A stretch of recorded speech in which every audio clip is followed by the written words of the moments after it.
Hey, it's Captain Keith with MarineMax, and we're back with some more boating tips. Today I'd like to show you one of the most useful knots you can use on the water or on land. It's called a bowline. Knot's very easy to tie. You can always untie it. It's not going to bind up on you. You don't have to worry about tying a bunch of granny knots and crossing your fingers and hoping something that will stay together.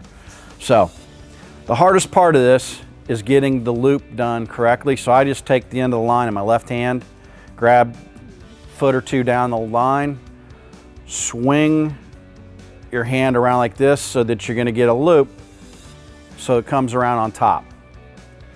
Then all you have to do is take this up from the bottom of the hole, around the part that's hanging down, and stick it right back in that hole and cinch that all up. There's a little story about the rabbit comes up out of his hole and runs around the tree and all that. So here it is. Swing this around, get your rabbit hole. This is the tree, there's your rabbit.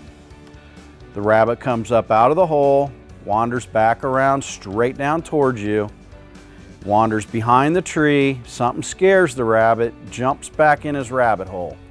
And that's it.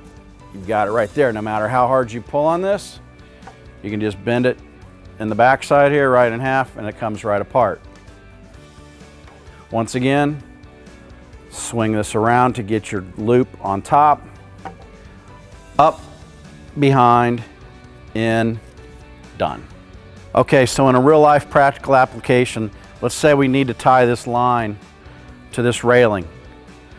Just slide your rope or your line through, make your loop, up, behind, back in, pull on the long part, and that bowline is locked on there.